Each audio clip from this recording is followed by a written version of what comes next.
It's a Monday. Welcome into the 49ers Report live here on Chat Sports. I'm Chase Sr. No matter where you are, how you're tuned in, we appreciate all of you for making today's show a part of your day.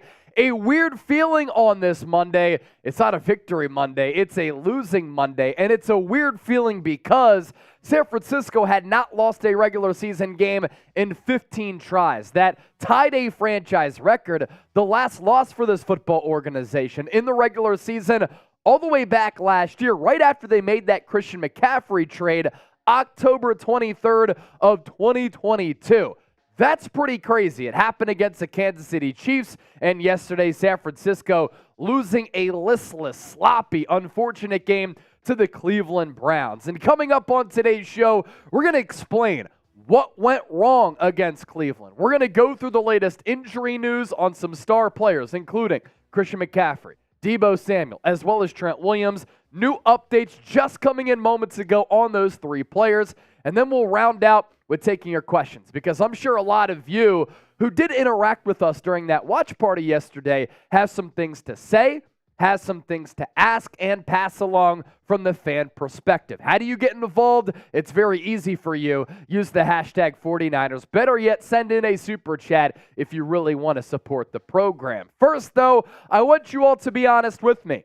Are you concerned about the Niners after this loss? Give me a Y for yes or an N for no. Just trying to gauge the feedback here.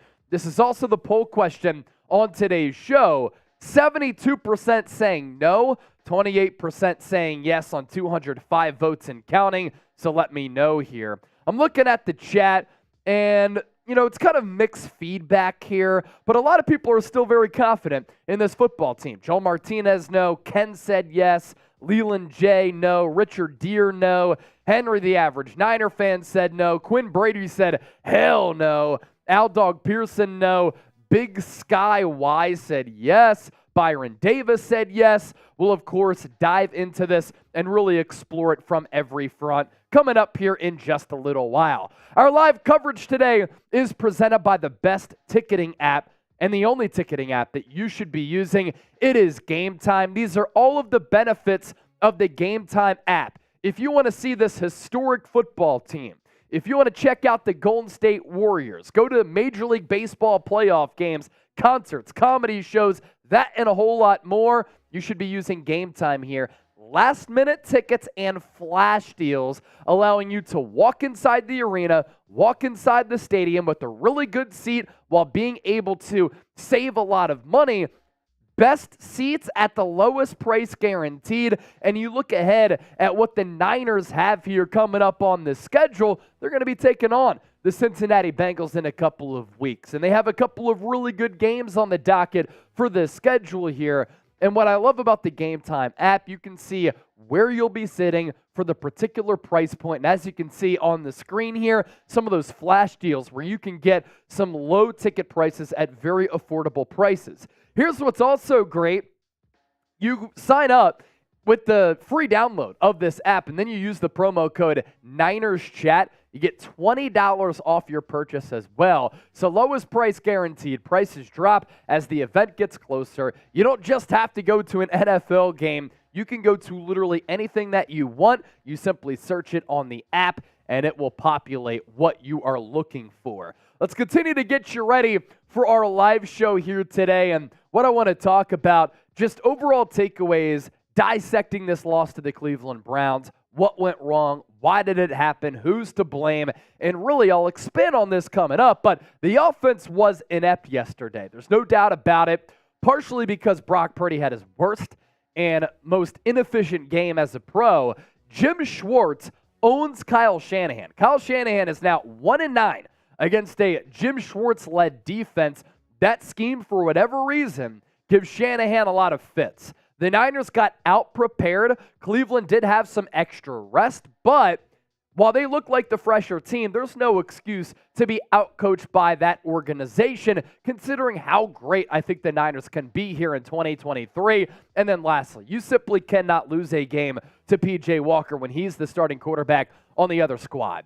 San Francisco had plenty of opportunities to win this game despite making all of those mistakes, and they had to take that long trip back to the West Coast, and it's a bad loss for San Francisco that will leave a sour taste in their mouths. The good thing about football, though, you learn a lot from these losses. Hopefully the Niners going to be able to approach it in that same manner. The other bad thing about this game for San Francisco is the amount of injuries that they suffered in that game against the Browns. 3-star players now hurt, and coming up here in just a few moments, we have some injury updates on Deebo Samuel's shoulder, Christian McCaffrey's oblique/rib injury, as well as that Trent Williams ankle injury. We have some insight from some doctors that we're going to pass along here on the show. I do also want to ask you this: who is to blame for the loss against the Cleveland Browns? Is it Kyle Shanahan? Is it Brock Purdy? Is it the rookie Jake Moody, who missed 2 kicks, including that 41-yard game winner at the end of that football game? Type KS, BM, or JM. Let me know. Killer of Demons said Shanahan. Seth said Jake Moody. Words of Wisdom said Kyle. Drippy Sports said JM. Gotta be Moody from Leland J. It's Kyle Bro from Words of Wisdom. Shanahan. Moody from Joseph Kelly. Ernesto said Moody. No Brock Purdy's yet. Kurt Spain, Kyle Shanahan. Moody from Jarrell Green. Marlon Fisher said Shanahan. I think all from Big Sky Y. I think Big Sky Y is somebody who always likes to have an open mind here, and he can sprinkle the blame all over the place. I'm an open-minded guy as well. I appreciate you. If you want to get on the show here today, a couple of ways for you to do that. Use the hashtag 49ers or send in a super chat to get those questions answered. Trissy Trace on the ones and twos. You see how many comments come through the chat. So when you use hashtag 49ers, it allows him to filter all through the best questions, and then he's able to feature those on the show so that we could give you the best content possible. We have 250 people watching live, and the official show hasn't even started yet.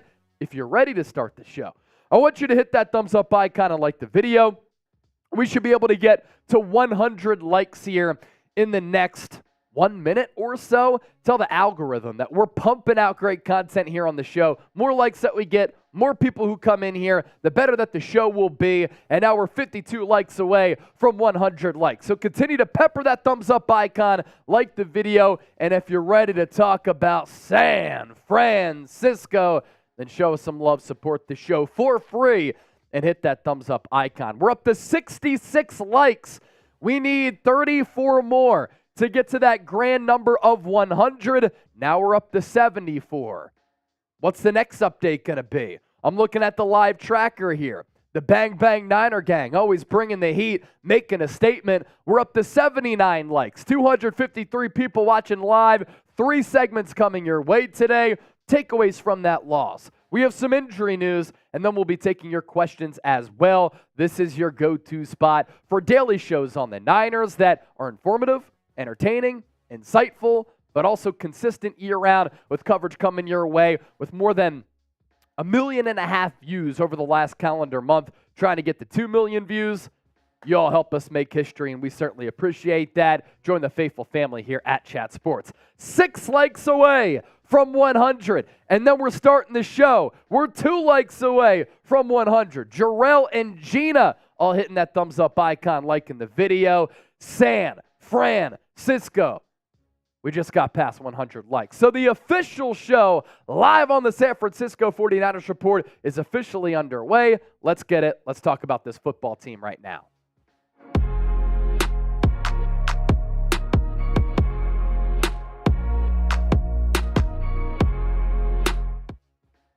As I let this first Niners loss of the 2023 season marinate, 2 words come to mind: sloppy and unacceptable. That's really what that performance was on Sunday for the San Francisco 49ers. So coming up on today's show, we continue to dissect the Niners' loss to the Cleveland Browns, what it means moving forward, and what went wrong.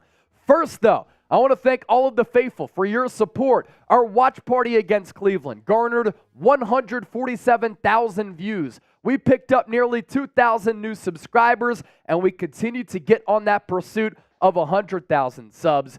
With that silver plaque coming from YouTube once we get there, we are less than 5,000 people away from reaching that milestone. If you want Niners shows every single day with opinions, but also analysis, hit that subscribe button right now.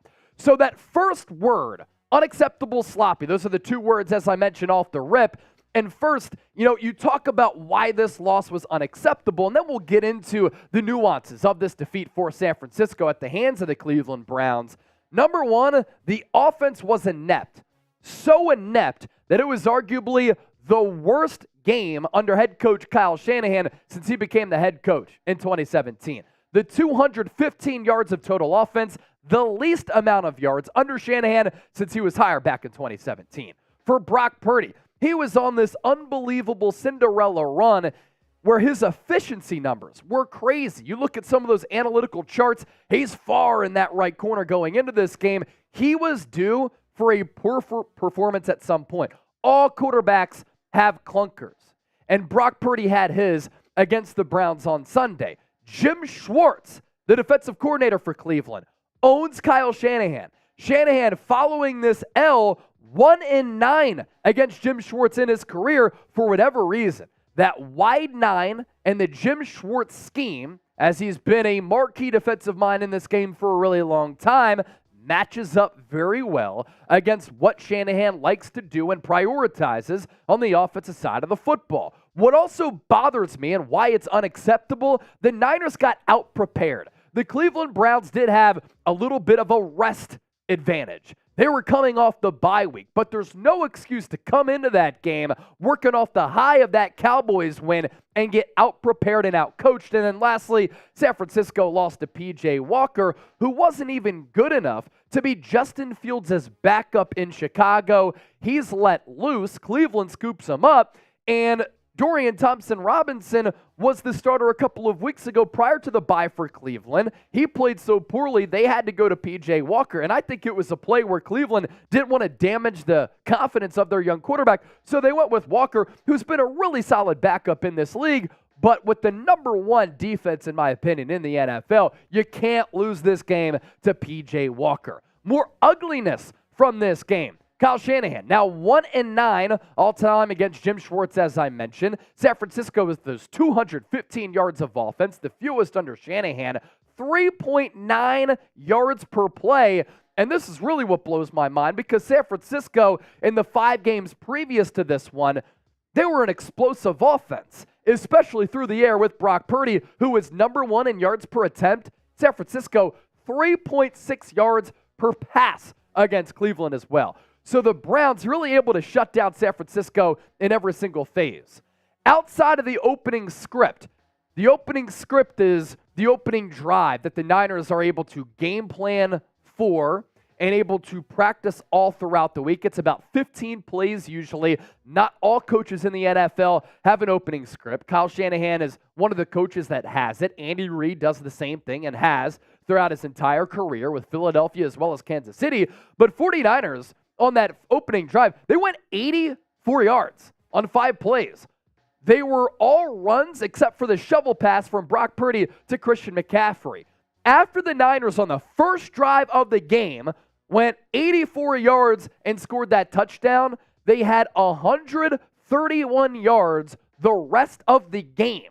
That's crazy given how explosive, how dominant this Niners offense was. And you look at the numbers from what San Francisco did weeks 1 through 5 and what they accomplished against the Cleveland Browns. Going into that matchup in week 6, San Francisco was averaging the second most points per game, third most yards. They were 5th in third down percentage, 4th in red zone percentage, and 2 in touchdowns per game at 4. Against Cleveland, points per game down from 33 to 17, yards down from 402 to 215.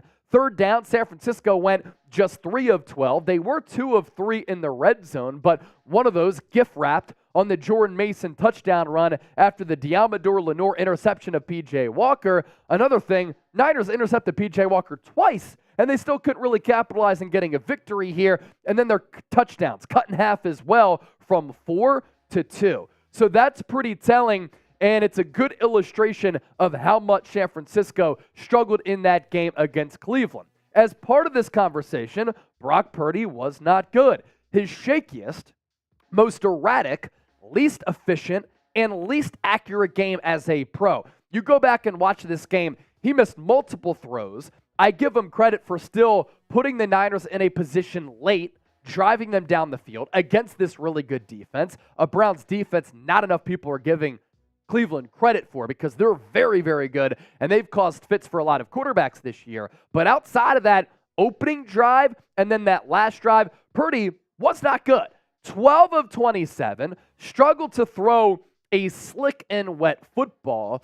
Yesterday was the first time where we really saw his lack of bazooka arm strength like Patrick Mahomes or Josh Allen has really bite him, because it looked as though he could not drive the ball in the rain and in the wind. He only throws for 125 yards. He was under 100 for the game prior to that last drive. A touchdown and a pick, first interception of the year, and yards per completion, just 4.6. That right there is not good enough. Am I overly concerned about Brock Purdy moving forward? I'm not. I think that with all the weapons on this team, and also he was playing yesterday without a couple of marquee weapons, and Trent Williams was banged up after he got injured, still came back, but wasn't the same guy, combined with the fact that you have Kyle Shanahan calling the plays, the Niners are going to get on track. I'm not worried about them peaking too early. Did they have a letdown game against Dallas? Yes. Did I make the argument that no great teams have a letdown? Yes, but it was a weird week in the NFL yesterday, and the Niners fell victim to that as well.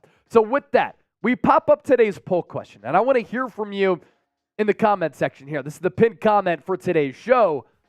Who's to blame? Is it Kyle Shanahan, Brock Purdy, or Jake Moody, who we're about to talk about? You let me know down in the chat. If you want to go to a Niner game this year, you like going to any type of sporting event, Major League Baseball, college basketball, NBA season coming up around the corner, NHL, or you just like going to a comedy show or a concert like I do outside of sports, Game Time is the best ticketing app. Here's why. Last-minute tickets and flash deals. You can go to games, concerts, and more. It's an easy-to-use app. You can see the view from your seats for the price point of that seat, and you're guaranteed to get the lowest price using this app. The Niners have a couple of really good games coming up. You can go to a road game. You can go to a home game. And as you can see with the photos here, you see where you'll be sitting and the price point there. And if you want $20 off, the faithful, we have you covered. We did a raffle giveaway during our Sunday watch party. If you downloaded the app and you sent me this screenshot right here where you get $20 off, we gave $50 away to one of our loyal viewers. You support the show, that's great. You also get to save money, which is great for you as well. We'll put this information down in the comment section and in the description of this video. We continue to move on. More takeaways from this loss against the Cleveland Browns. Is Jake Moody a problem? Up until last week, this past week, he was not a problem, but missed the game winner from 41, missed earlier from 54 yards out, and it was a rough day for the Jake Moody family. This is a guy who grew up in Michigan. He had a lot of family members go to Cleveland Browns Stadium in Cleveland. Here he was before the game with the Moody clan. That's a lot of family members and friends there, and their day was spoiled with Jake Moody missing an inexcusable kick. Now, Jake Moody isn't the lone reason why San Francisco is now 5-1, suffering this loss against the Cleveland Browns. He's a big reason, though, why the Niners lost. And you can't push a 41-yard field goal with an opportunity to go to 6-0 after Brock Purdy drove the Niners right down the field against one of the best defenses in football and squander that opportunity. He was perfect going into Week 6. Hopefully this is just one bad game. I don't expect that San Francisco is going to make a move at kicker right now, but if struggles continue, especially with a rookie, and a rookie costs you games when you're going all in to win a Super Bowl, you can't have Jake Moody as your kicker late in the year, pressure-packed environment, in the playoffs if he continues to miss some of these big kicks, because that then costs you your season potentially, and you can't afford that to happen. I don't care if he was a third-round pick. And the name that everybody continues to talk about, and the name that we've talked about, is Robbie Gould. We talked about him in the lead-up to the season, because Jake Moody had a really rocky preseason. Missed a couple of kicks, got iced by Josh McDaniels against the Raiders, again by Sean Payton, and he wasn't good, right? Should the 49ers call Robbie Gould? A lot of people have asked me about this. They can't afford to have a rookie kicker cost them, and Robbie Gould would not have missed that kick. Momentum on your side. Awful day for your football team. But despite turning it over, committing all those penalties, 12 for more than 100 yards, not playing your A game, Brock Purdy, Kyle Shanahan struggling against Jim Schwartz, you still had an opportunity to win that football game. Jake Moody pushes that right, and 41 yards is a chip shot. Robbie Gould, on the other hand, he's clutch. Clutch is his middle name. He's good as gold, to use the Niner reference here. 29 for 29 in his playoff career for the Bears and the 49ers. He's available right now. He has said that he wants to play, and if Jake Moody continues to struggle, they might give Robbie Gould a call. What else I didn't like? Uncharacteristic sloppy play from San Francisco and some of their top players. 4 drops combined from Brandon Aiyuk and Deebo Samuel. And during the watch party, we talked about this Aiyuk drops. They cannot happen. He has all the potential to be a top 10 wide receiver in this league. All year, he's been one of the highest graded wide receivers in the NFL. He's been tremendous. Against the Browns, bad game. Your big players have to step up in some of these tense moments. Aiyuk didn't, and Deebo, before he got injured, didn't either. Also, what's unacceptable, those aforementioned 12 penalties for more than 100 yards.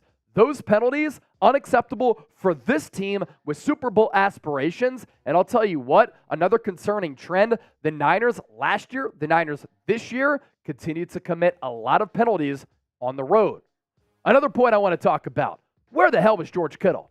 George Kittle, a week after having a hat trick against the Dallas Cowboys, what's up with this game plan? 1 reception, 1 yard on 1 target.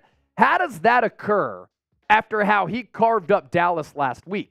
What's a way for Brock Purdy to settle in when he's struggling to throw the football? Seam ball, out route, route down the numbers, a little post route, little corner route, and Kyle Shanahan didn't dial up any of those plays. And this is without Christian McCaffrey and Deebo Samuel. So you're without a couple of your top options, and without a couple of your top options, I think it's inexcusable for George Kittle to only have 1 catch for 1 yard on 1 target. Got to get him involved more. We saw that he's still in his prime against the Dallas Cowboys. I also want to see more from Jordan Mason and more of him. I want to see Kyle Shanahan use him more in this offensive system. And I think that Jordan Mason right now should be RB2 behind Christian McCaffrey. Christian McCaffrey's getting beat up. Christian McCaffrey is getting used way too much. And I fear that when the Niners are in the thick of a playoff race or in the playoffs, Christian McCaffrey will have been used so much up until that point. He'll either be injured, banged up, not the same player, without the same juice. And the Niners have to have the long view here. This has to be the long play. That's why I'm not overly concerned about this loss. It's good to get this loss out of the way. You flush it, you move on, and you get better from it. But you have to be able to keep some of your marquee players healthy late in the year. And if you keep using Christian McCaffrey like this, we've seen the last 2 weeks, he's been banged up. Now he has that oblique. Jordan Mason is a quality running back. He's shown that every time he's gotten ample touches at this level. And I think right now, he's better than Elijah Mitchell because Elijah Mitchell doesn't look like the same dude. He looks slow, indecisive, and he's always injured. I understand that the officiating was awful too. And a lot of people were talking about that. I was talking about that during our watch party as well. Not just for the Niners game was the officiating a joke across the NFL. The officiating was horrendous. That call on Deshaun Gibson, bad. That extended the game. That gave the Browns an opportunity to win it, and it was a textbook hit from Deshaun Gibson. The receiver's up in the air. He's trying to dislodge the football. He goes a little bit low, and upon replay, it clearly was not a dirty hit. And then Charvarius Mooney-Ward, that call on Amari Cooper, also awful on that 4th down. And then the intentional grounding call on P.J. Walker. I was arguing a little bit with Matthew Peterson, host of the Browns Report. He said, yeah, that's clearly an intentional grounding. I just don't see how P.J. Walker took the snap. He looked left. And then as soon as he looked right, he's getting hit. He didn't even have opportunities to look to the right side to even throw that football. And you can see from that back angle, his arm gets hit, ball starts to come out, and just because his arm is moving forward on a natural movement when you're running, trying to escape 2 pass rushers, the ball comes out, doesn't mean that that's an intentional grounding. If anything, if the officials see a quarterback throw in an area in which there is absolutely nobody close and it looks something like a fumble, the defense should get the ball. And if San Francisco gets the ball, they're not going on the doorstep with opportunities to get points on the board before halftime to maybe swing the momentum in their favor on a day in which the momentum continued to favor the Cleveland Browns. At the end of the day, the 49ers missed Dre Greenlaw. They were missing Deebo Samuel. They missed Christian McCaffrey, as well as Trent Williams. They missed 2 field goals. They committed 12 penalties for more than 100 yards. They did not have a rest advantage, and they still almost won against one of the top defenses in the NFL. So those are reasons for optimism to end the show here today. So are you concerned about this Niners loss? Y for yes, N for no. Another poll question for the faithful. Don't forget to subscribe to the channel. Thank you so much for all of your support. Matt Keller with the $5 super chat. Man, what a loss. Offense was atrocious, but the defense didn't do bad. What will it take to get back like we were under DeMeco Ryans? I think this defense has been as good as it was under DeMeco Ryans. Like, I'm not concerned about that at all. This loss, all on the offense, not on the defense at all. G-Code with the $2 super chat. TB12 won 3 Super Bowls because of Adam Vinatieri. Sign Robbie Gould. The thing with Robbie Gould, he might not have the leg for a deep kick, and in fact, he has a pretty weak leg for a kick. And the Niners kind of moved on from him because of that reason, but also he wouldn't be able to kick the ball out of the end zone for a lot of these touchbacks. Touchback rules are now different, so you don't really need a kicker to boom the ball out of the end zone consistently. What I need from my kicker, make kicks, make clutch kicks, and I worry about that for Jake Moody. Rick Nyers with the 5. Those calls were bad, but should have never been in that situation. Exactly. You could talk about the officiating being bad. You can't blame the officiating for the Niners losing that football game. So continue to let us know. Are you concerned about this Niners loss? Y for yes or N for no? I'm seeing yes. I'm seeing bad call from Kyle. I'll also say this. Kyle Shanahan's management at the end of the game for that field goal, I didn't like it. I thought they could have run another play. Maybe even 2. They had 1 timeout in the canister. Get some more yards. Make that field goal a little bit easier. Moody has to make it, though, from 41 yards out. Big Sky saying yes. Gina G saying no. Jeannie Wyatt saying yes. Jeannie, thanks for supporting the show. I saw that email that you would send in, too, about the Game Time app. Roderick Bennett saying no. Ken Dowsland saying yes. John Wallace saying no. We have one more segment to get to, latest Niners injury news. A lot of you are here for that. And then we're going to answer your questions on the other side for our third segment. So start getting those questions in right now. Hashtag 49ers or Super Chat. Trace, what's up? Yeah, a little bit different. How are the questions? Do we need more? How are the people doing? How are the viewers doing here? Some good ones coming in? All right, good stuff. Keep them coming. And, of course, we'll answer your Super Chats first as well.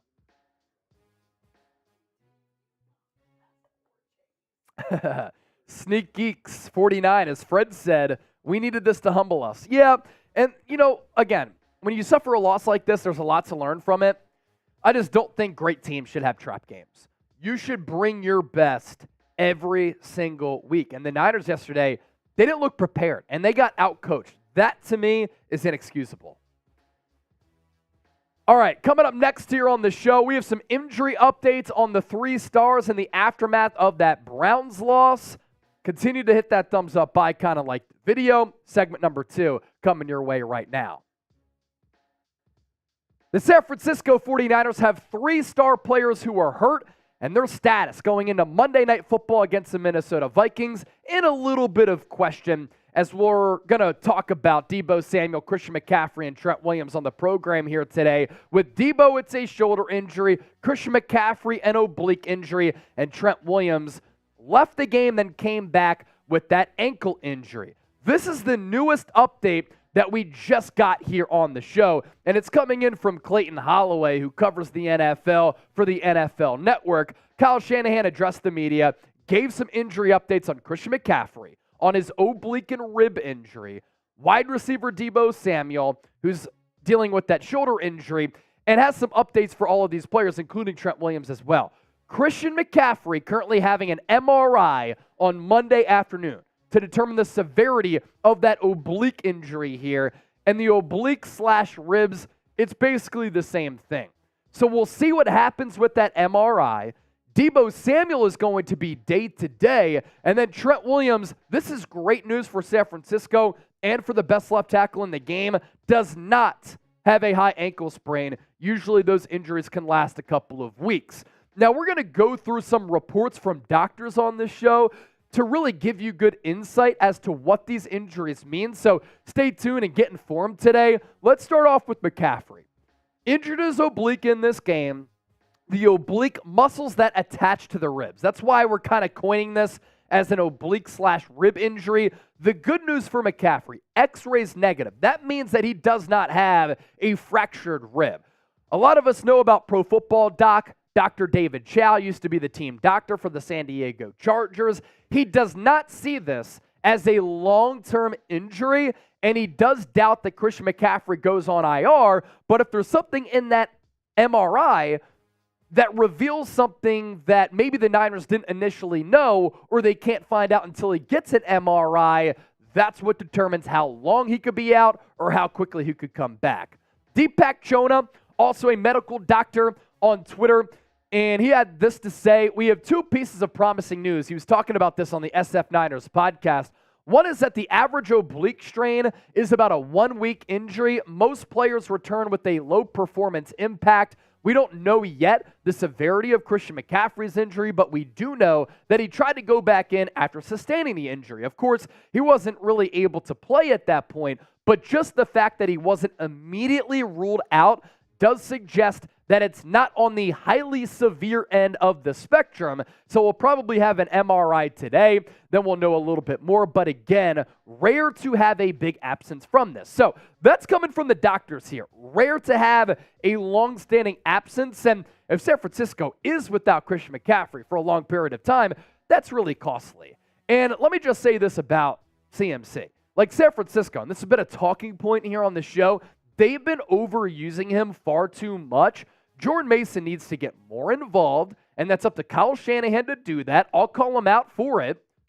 And Jordan Mason needs to get more carries to just take some of the workload off of McCaffrey's shoulders, because through 6 games, this workload is not sustainable. You want McCaffrey to be close to 100% or as close to 100% as possible when the playoffs come around. And I just don't see how that's possible if you continue to use him this much. Through 6 games, he's a great special player, but he's playing a running back position and taking all of these big hits. As we've seen against the Cowboys and the Cleveland Browns, other teams are going out of their way to really hit him and hit him hard. 110 carries through 6 games, 553 yards, 23 catches, 177 yards, and 9 total touchdowns. It's great that he's able to do that. It's not great that he's suffered these kind of nicks and knacks over the last couple of weeks. And if his usage like this continues, I just don't see how he's going to be able to stay healthy for a 17-game regular season. Again, hard to keep a player off the field when he's number 1 in the NFL in rushing yards and he can impact the passing game the way that he does. I think he's also a pretty underrated pass blocker too. 553 yards, leading the NFL right now ahead of Zach Moss, Devon Achane, Kyren Williams, and DeAndre Swift. Because the Niners are banged up, I do want to ask you this. Sound off in the comment section. Can the Niners still beat the Vikings in prime time while hurt like this? For yes, like the video. For no, I want you to comment why. We'll get to Deebo Samuel and Trent Williams coming up. First, though, let me tell you about the best ticketing app and the only app that you should be using if you're looking for tickets to go to a sporting event, a concert, a comedy show, that and a whole lot more. What makes Game Time the best ticketing app? Last-minute tickets and flash deals allowing you to save money, get in the door to see this great San Francisco 49ers team. You can go to games, concerts, and more. Myself, I'm a huge music fan, so I love going to concerts, and I've used the Game Time app for that, as well as going to sporting events as well. It's very easy to use. What I love about it, you get views from the seats on the app, and it's the lowest price guaranteed. When I talk about the views from the seats, not only on the left side of your screen do you see the price point for the games this year for San Francisco, but then in that middle photo and then that photo to the right, you can see what you'll be seeing for the price point of where you'll be sitting. And speaking of prices, you save money by downloading the app for free, and all you have to do is plug in the promo code NinersChat to save $20 off. So we're going to put this link in the comment section as well as in the description of this video. Game Time, proud sponsor for today's show. We appreciate them for the support and appreciate you if you support our show by downloading the Game Time app and using our promo code. So we hit the latest on Christian McCaffrey. Now let's get to the latest on Deebo Samuel here. He left in the first quarter with a shoulder injury. X-rays negative. He left the game. It's hard to tell how or why he got injured. He had a couple of drops, so too did Brandon Aiyuk, had a couple of carries. I think the injury happened on one of those carries, maybe both of the carries, but when he went into the tent on the sideline, it didn't look like he was in a lot of pain. And then when he walked to the locker room, which the broadcast showed, it didn't look like he was in a lot of pain. But something must have been nagging him with that shoulder injury. Once again, we go to Deepak Chona, who's a doctor, and relays a lot of this information on Twitter. There's also some reason for optimism with Deebo. Had negative x-rays, and then the Niners comment suggested that he will likely be fine in the relative near term. The most common situation here would be a mild AC joint sprain. We've seen a number of these this season. The average is about 2 weeks, and most players would return with a mild performance hit. However, Deebo Samuel has a history of playing through some minor injuries, so it wouldn't be all that surprising if he's out there this coming week. If he is, I would expect a mild dip to his performance. So with McCaffrey, with Deebo, with Trent Williams, it's kind of looking like right now their status going into primetime against Minnesota a little bit questionable. I think it also comes down to this. Does San Francisco believe that they can win this game without a couple of their marquee players who have all been all-pros at some point in their career? Deebo Samuel this year looking like the 2021 Deebo Samuel who was an all-pro. His yards per catch this year, second best of his career. That first best season coming in 2021, again, when he was the all-pro and just a borderline MVP candidate. This year, dip in production over the last couple of games, but how about what he did against the New York Giants on Thursday Night Football when Brandon Aiyuk was out? 32 targets, 20 catches, 302 yards, and that average yards per catch at 15.1. He's been an explosive player, and of course, a lot of Niner fans are concerned about him. He signs this new contract. He's been injured pretty much every season of his career.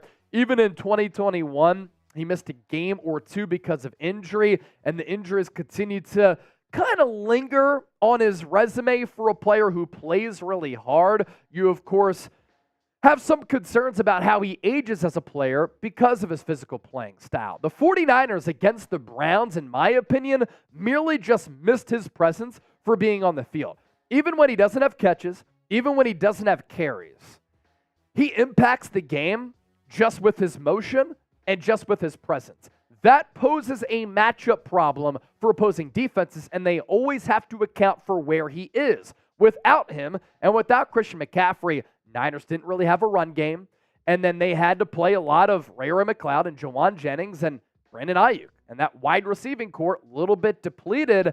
And when you think about this receiving core, I wouldn't hate San Francisco making a move going into the NFL trade deadline to bring in some more depth pieces. Lastly, for Trent Williams, it is not a high ankle sprain. That's like the dreaded injury.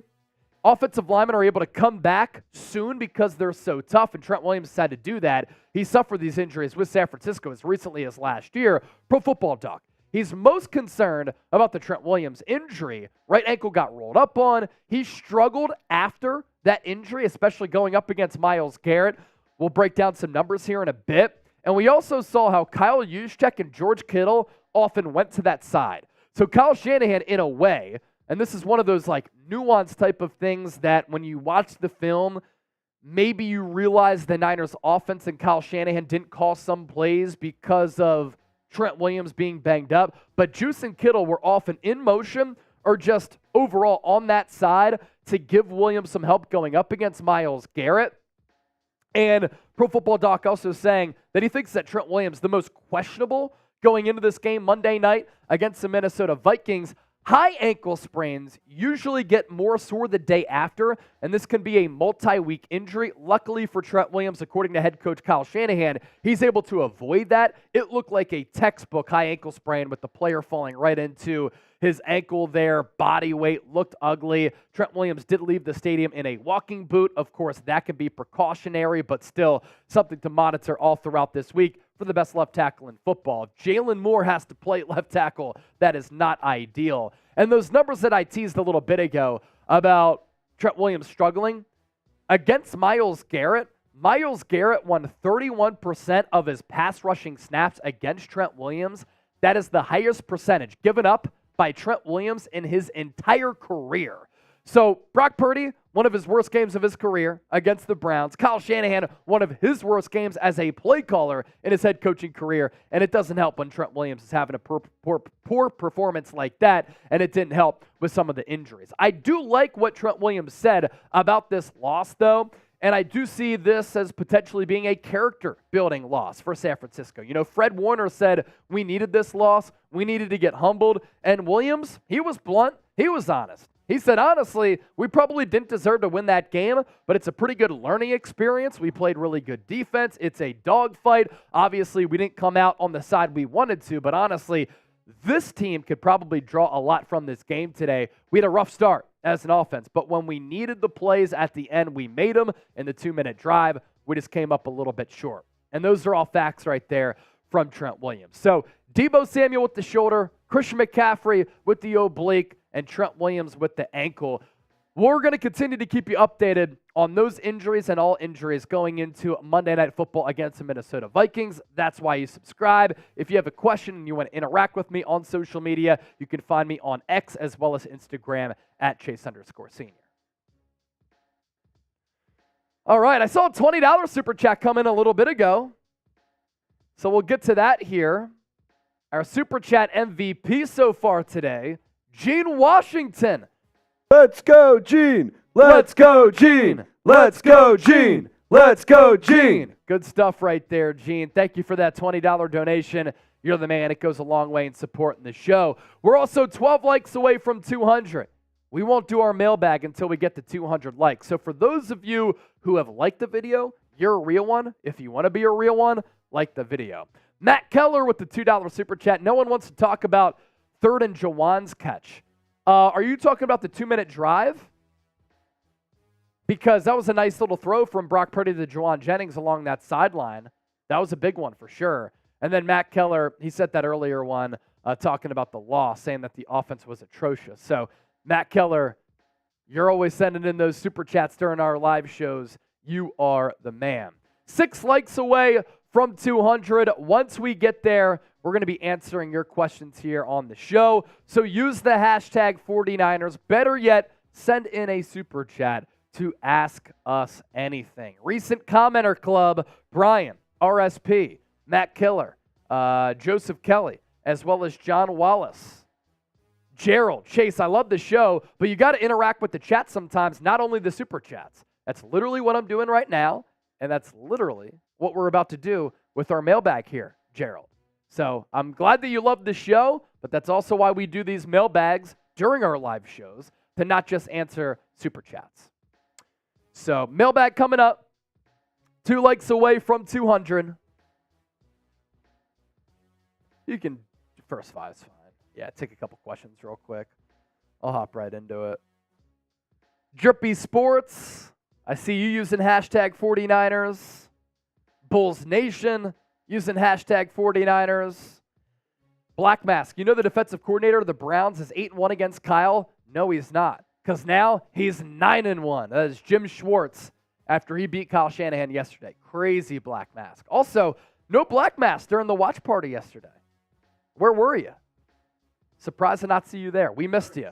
The people were asking about you, man. All right, mailbag coming up. This mailbag's going to be for our guy, Gerald Miller. Hopefully he got one of his questions in. If he did, let's make sure we pop that up. All right, let's answer your questions right now.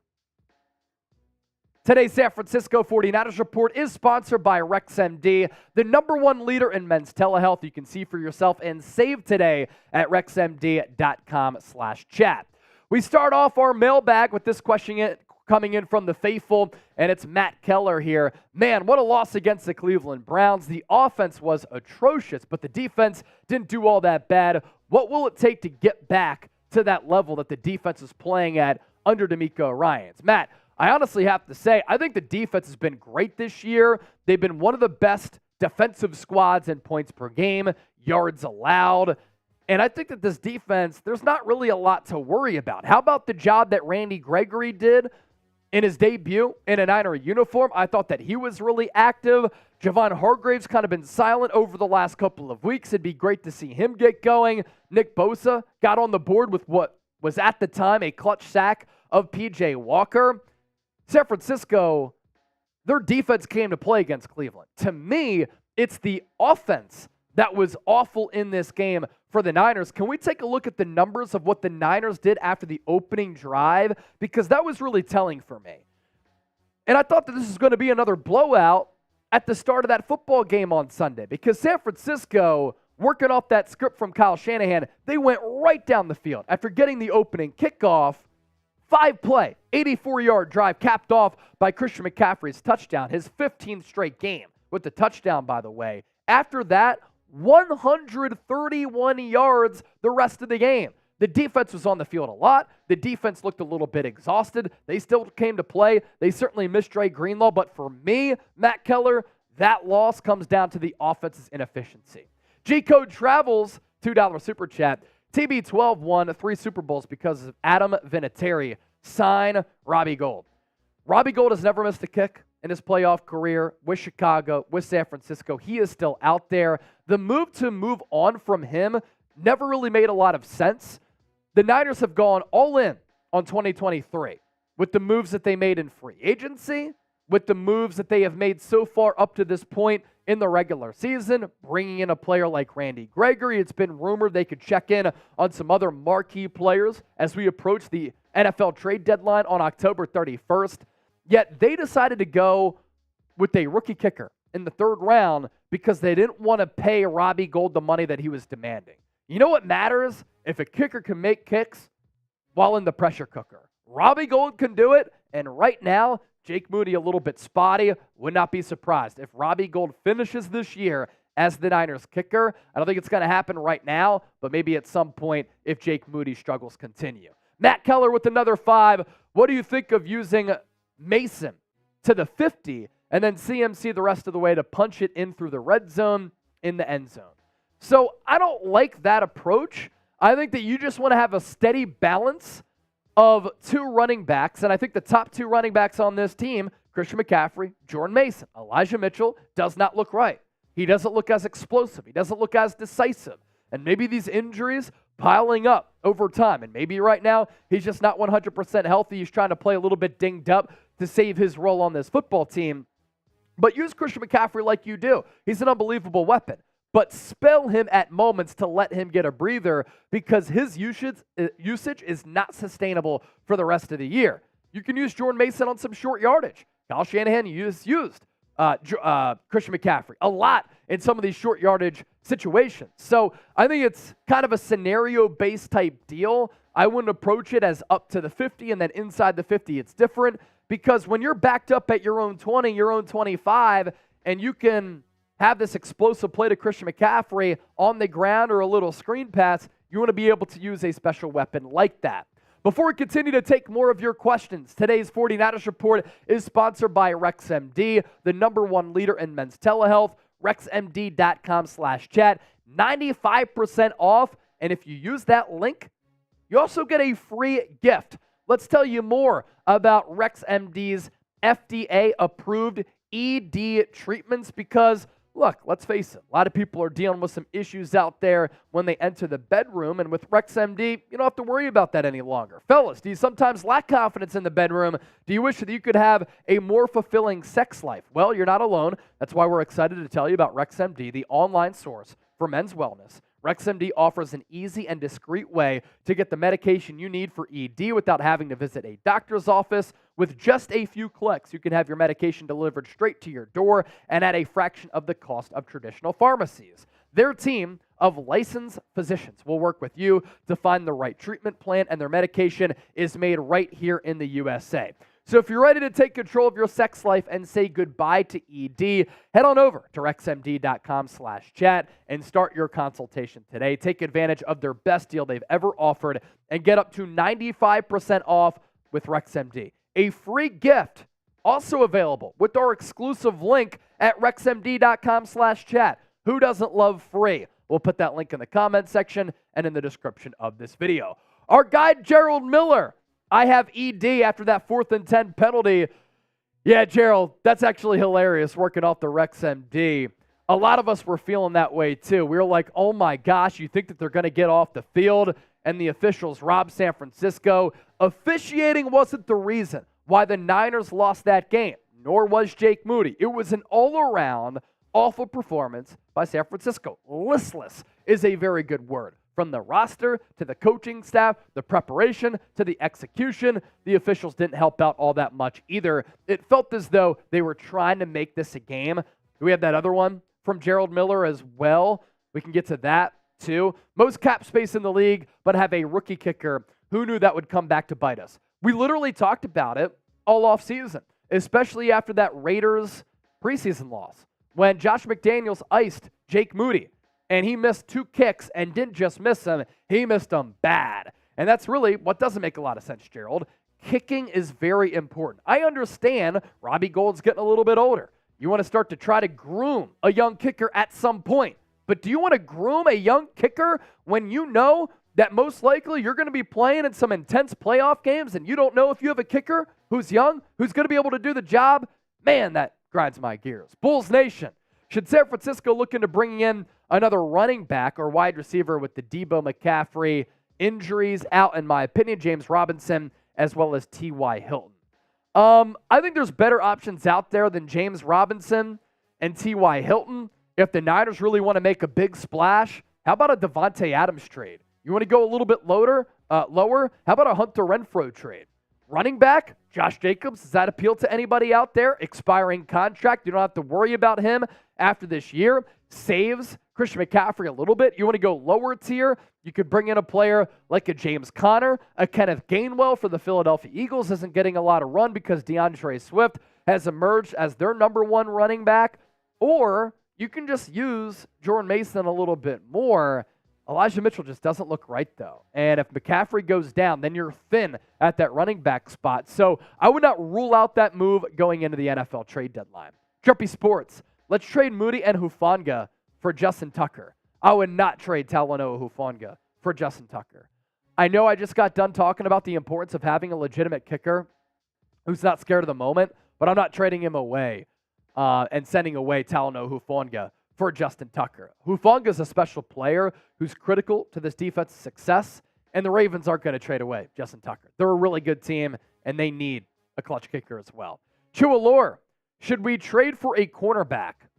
Among all positions on this Niners roster, I think trading for a cornerback is the most realistic move that the Niners might make, and I think that they're doing their due diligence. They were looking at one of the corners for the Chicago Bears. I think that's a name to keep an eye out for, Jalen Johnson. Patrick Surtain is obviously the name that, I have like the heart emoji eyes when I talk about a player like that. Steven Nelson for the Houston Texans could be very, very affordable. Maybe Washington decides to sell.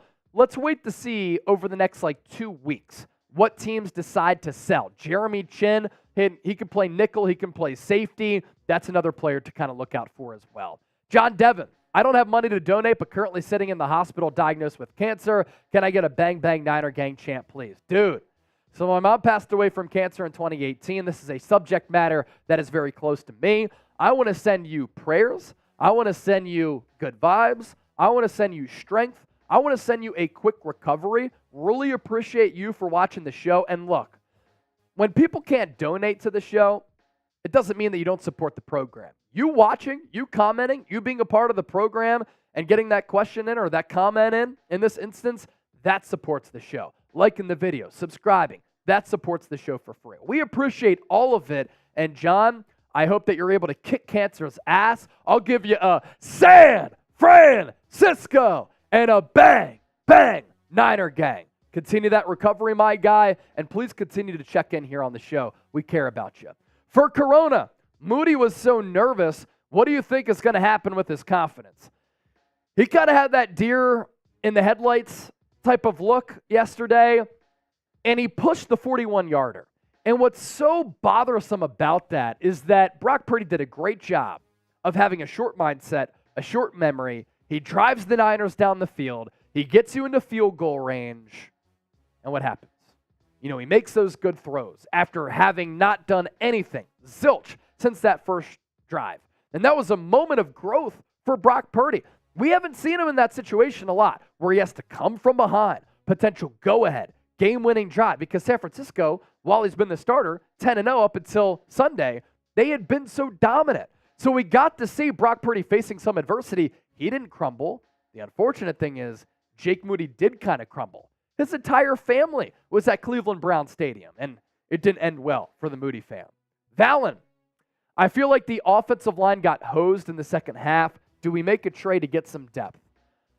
Man, the offensive line was awful against Cleveland, and here's my issue with this team, and I've talked about this a lot as well. Last year, what happened against the Cowboys and the Philadelphia Eagles? The Niners' offensive line got handled in the trenches. And going into this year, I needed the Niners and wanted the Niners to bulk up that offensive line. They didn't do it in the draft. They didn't do it in free agency. They're like in the bottom third, bottom half of offensive line spending. And in the playoffs, when they get deep, if they get deep, they're going to be going up against some really tough defenses and some really stout defensive lines, like the Cleveland Browns have, like the Philadelphia Eagles have. And if you can't block and you can't pass protect and you can't open up lanes for your rushers like they couldn't do yesterday, that's what will keep you from your ultimate goal. I'd love to see them address offensive line, but how many times do we see like a star right tackle traded at the NFL trade deadline? It doesn't happen a lot because teams always value offensive line play, sometimes more so than the San Francisco 49ers, which is very, very frustrating.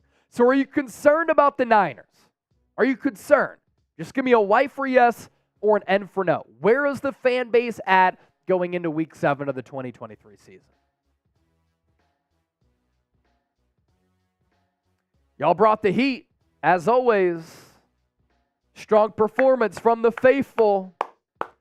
Strong performance. Black Mask said, hell nah. John Wallace said, not even concerned.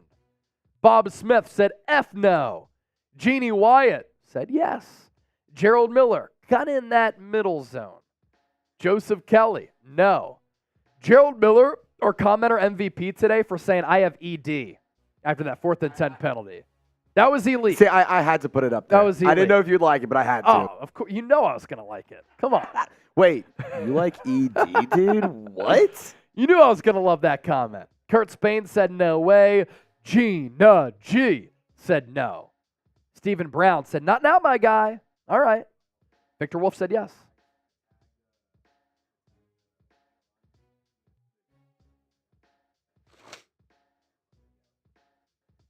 Oh, yeah. Check in. Check in. All right, so we're done. All of our segments. If you want us to continue to hang out, we'll do a little 2-minute Super Chat shot clock. If you want to extend the show, send in a Super Chat within 2 minutes. We're at $38 in donations, by the way. We had Nathaniel Johnson just send in a $5. So already, we're going to reset that Super Chat shot clock and pop that question up. Let's go, Nate. Let's go, Nate. Let's go, Nate. Nate. You know, they call him a master nader. Good one. Thanks. Working off the heels of the Rex MD read. Nathaniel Johnson, we weren't mentally prepared for that game. Lots of uncharacteristic play, mistakes which carried over into lack of execution. Concerning. Fix it. Yeah, and hopefully that is the learning experience for San Francisco. They beat Dallas. They put 42 points on the board against what was the number 1 defense in the NFL at the time, and they're riding their high horse. Before the game, they're beefing with the Cleveland Browns. What I don't like is that Kyle Shanahan even said, we knew this game was going to be a little bit grimy. It was, yet you knew it was going to be grimy, and they still kicked your ass from a physical perspective. But you're right. 12 penalties for more than 100 yards, That's uncharacteristic play. Those are mistakes that you talk about, Nathaniel Johnson. And then you also talk about missed field goals.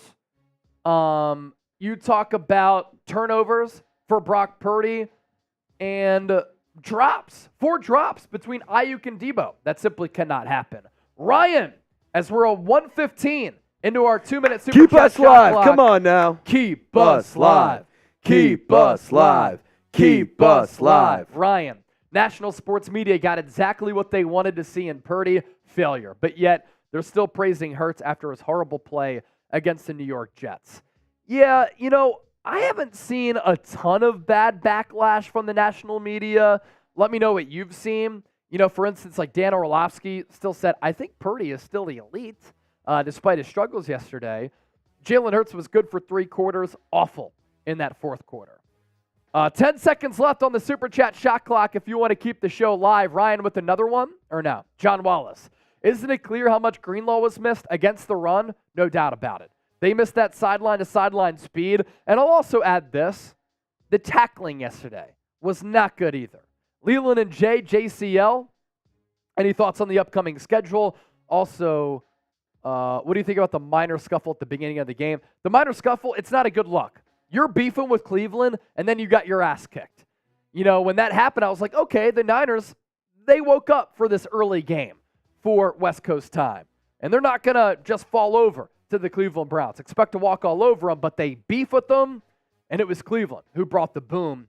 As for the Niners' schedule, and we'll sign off after this as long as we don't get a super chat, coming up, Vikings on the road, Bengals at home, on the road against the Jags, another early game on the East Coast, Buccaneers at home, Seahawks on the road, and then that vaunted Eagles game on the road. After that, Seahawks for the second time in 3 weeks, Cardinals, they're feisty, Ravens at home, Commanders on the road, another early game for San Francisco, and then the Rams at home to round out the regular season. So some tough games. The Bengals are starting to play a little bit better. Vikings got a big win against the Bears. I'm not too concerned about that team because, frankly, I don't think they're that good. Jaguars are starting to get a little bit hot. Buccaneers should win that one. Seattle's always a tough game. Philadelphia's going to be a dogfight. That could be for the number 1 seed in the NFC. You get Seattle again. Cardinals, you should beat them on the road especially. You're going to take over that stadium with the faithful, the right shade of red in that stadium. Lamar Jackson, you struggle against mobile quarterbacks. Commanders, and then that Rams game. So certainly tough, and that's why this loss does hurt to a certain degree. All right, thanks to everybody who watched today. We appreciate you for being a part of it. And thanks to everybody who sent in those super chats as well, especially those of you who were a part of the show yesterday. David Corona in the chat. Good stuff right there from David Corona. Trace, I just saw. We're good? Cool. Awesome. Sarisa Commenter Club, Bob Smith, Mike Concho, Ryan, him, Ebach, and David Corona. Good stuff right there. We'll be back Thursday for another live show, and then multiple videos coming out in the lead up to that day. We out. For Trace, I'm Chase, the faithful. See ya. Peace.